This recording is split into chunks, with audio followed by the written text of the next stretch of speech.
So it's that time of the year again. House of the Dragon returns with its season 3, and courtesy of HBO, I've had a chance to watch the first few episodes, and I must say, I don't think there was ever a season of television that has frustrated and surprised me as much as this one. At least, not that I can remember. And I want to be very clear here. When I say frustrated, I don't mean what I saw was bad, but I can only imagine, had George not been given a warning from HBO and their lawyers, that he'd probably be writing Toxic Butterflies Part 2 right about now. That said, there's a lot of changes they've made here from the book. Some good, some bad, and some just straight up confusing, and frankly, I'm starting to wonder if the franchise can even survive another mixed bag season like this. But before we get started, as always, be sure to leave a like, comment, subscribe, and ring the bell for notifications. You know the drill. It helps the channel a lot. Let's get into it. So, first things first, before I give you my non-spoiler review for House of the Dragon Season 3, I should probably remind you of where I stood on Season 2. Normally I get comments like this, or this one here, and I want to be very clear. This isn't the Grifter Reality Hour where we hate on everything for money. If there's something I like or dislike, I'll let you know. And in regards to Season 2, it was a mixed bag for me. Half of the episodes, I would argue, were good, and the other half were either mediocre to downright Season 8 level bad. I consider Season 2 Episode 2 to be one of the franchise's best episodes, but I also think Season 2 Episode 8 was downright awful. That said, where does Season 3 stand in all of this? Like I said in the intro, I think this will be another mixed bag of a season. Maybe. I can safely say that in the first 4 episodes, nothing was on the level of bad that Season 2 Episode 8 was. If anything, the problem with Season 3, from what I've been given, are in its first 2 episodes. Mostly that they don't really feel like the start of a new season, but the ending of the last one. Episode 1 really felt like the long-lost Episode 9 of Season 2. And as we know, last season had to be cut short due to budget, but that doesn't mean Episode 9 and 10 were scrapped entirely, and maybe they should have been. The premiere episode did not feel like a premiere at all, especially when you compare it to Seasons 1 and 2. In those opening scenes, they set the stage and atmosphere for what we can expect. But in Season 3, it just felt like a random moment they inserted in there with no real punch or flavor to it. No memorable soundtrack plays or beautiful scenery with a voiceover. Just the scene that's there, and that's it, let's move on.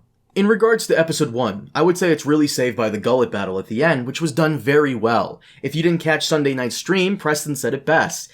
Had they focused the entire episode on characters directly involved with that fight, which is Alan, Corlys, Baela, Jace, and Lohar, we would be having a much different conversation. In previous battle episodes, more often than not, they would usually focus on the characters that would be involved in that battle. Blackwater didn't have random scenes with characters in Essos, nor did Watchers on the Wall with character scenes in King's Landing. And it's a real shame nobody bothered to take notes from that. The premiere is too busy setting up the seeds and reminding of you who the characters are, what their motivations are, yada yada, and trying to be Episode 9 all at once, that it somehow didn't have enough time to do what it needed to do, which was be a great episode. I've seen it twice now, and it was fine. It was one of the episodes of all time, and it's only saved from being bad by Gullet, which again was very well done. Episode 2, which again is just Season 2 Episode 10, is a bit better than 1, but it felt a little weird because it feels more like a finale than a second episode to a season. It's hard to explain unless you watch episodes 2 and 3 back to back, but there's a clear shift in quality in writing.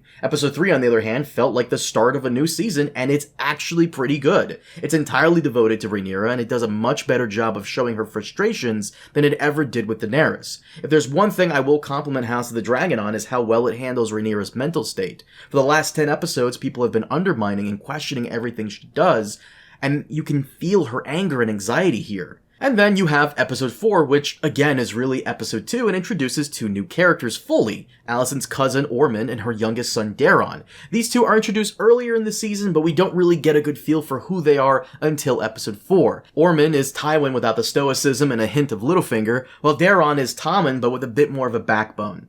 These characters are actually quite interesting, but it frustrates me to no end how late we're meeting them. Scenes like the one we get in Episode 4 should have been in the second episode, not the 4th. In fact, we're supposed to get a bunch of new characters this season that could have been introduced last season, yet it really felt like they wasted so much time that now, as we approach the endgame, it doesn't feel like there's enough of it. But let's talk characters, specifically our main 3, Rhaenyra, Daemon, and Alicent, and as per usual, the actors do a phenomenal job. Emma Darcy as Rhaenyra is as great as always, and episode 3 highlights their acting prowess very well. Daemon, I was a little worried about based off the events of the season 2 finale. He's less rogue prince and more devoted prince, but that hasn't stopped him from being the most entertaining person on screen. I'm pleasantly surprised how fun he still is, even if he's not going off and doing random, crazy, unpredictable things. And as for Alicent, I'll admit, I was very bored with her last season, but they somehow managed to find things for her to do, and I can safely say that I quite liked her in these 4 episodes. As for the fans who read the books and for whatever reason found themselves attached to characters like Roddy the Ruin or Black Aly, you'll be disappointed because this video is longer than their screen time, at least in the first 4 episodes, but they bounced off Daemon fairly well to the point where you'll start to wonder, why weren't they introduced in the previous season as Daemon was going around the Riverlands? And on the topic of things introduced in previous season, Rhaenyra's story with Sheepstealer. Again, they're replaced by that one character in the books with Rhaenyra, and if you're wondering, are they going to insert that storyline of Daemon and this person being in a romantic relationship? No, they removed that one part but kept almost everything else. It's weird, but Condell did address this in his own podcast, ironically, the day before George released Toxic Butterflies, that Sheepstealer's original writer from the books will not be in the show, and, like I said on social media, episode 1 pretty much confirms that. And before you ask me, yes, I did see their 100% Rotten Tomatoes score as of this recording, which I think is very generous. I didn't think these 4 episodes were bad, they weren't, but to say it's on the same level of Game of Thrones Season 1, which I loved and think is the perfect season of television, it's a bit of an over-exaggeration on the reviewer's part to go that far. But maybe I'm looking at this through the lens of someone who's read the books, because these shows live and die on the backs of casual viewers who still call Daenerys the Khaleesi. If anything, they may have hyped up this season as the bloodiest and most battle-filled thing they've done, which it's not really true, at least for these 4 episodes. In fact, one important battle a lot of fans were waiting for happens off-screen in episode 1, and we're shown the aftermath. And I'm not gonna lie, it felt like a bit of a waste considering they seem to have spent some time on showing the movement of armies across Westeros, only for it to have been just a thing you saw at the very end. It really felt like a waste. If there's more battles that happen later on, I can't say, but I do think they might have overhyped this a little bit.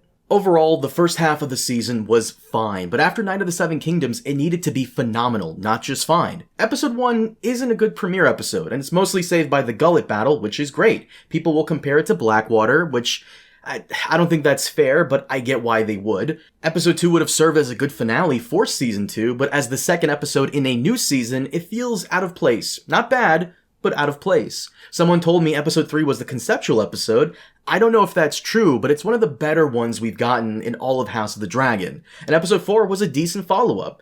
I think my issue here stems from the fact that it doesn't feel like the new season gets underway until Episode 3, and by Episode 4, you start to get invested enough to where you wonder why they wasted so much time getting here when they should have been here already. But that's pretty much all I can say without getting into spoiler territory. And again, let me reiterate this for the people in the back, these episodes weren't bad. They were fine, some even good, but after Night of the Seven Kingdoms, will fine and good be enough? We'll just have to see when the full season is out. And let me be very clear, I'm here to be entertained and have a good time. Was I entertained? Absolutely I was. I wasn't bored, nor did I have a bad time. But I just can't help but wonder how good this all would have been had HBO not cut the budget last season and if the writing was a bit tighter, especially with such a good cast involved. It's less George's material that's the problem, and more of the gods flipping a coin on whether or not the writers will have a good idea. Because we all know they can turn something into gold, like Season 2, Episode 2, and then out of nowhere channel their inner Dave and Dan with Season 2, Episode 8. It really is like flipping a coin. But guys, that is it for today. Thank you so much for watching. Leave a comment, like, subscribe, ring the bell notification. You know the drill. Thank you so much. I will see you all next week for the full premiere and my spoiler-filled review then. Also for the podcast, be sure to check us out on Patreon for the full thing. I'll probably upload it the day the episode comes out, so be prepared, and then it will come on YouTube the next day. So, once again, thank you so much for watching. I'll see you all next time. Have a good one.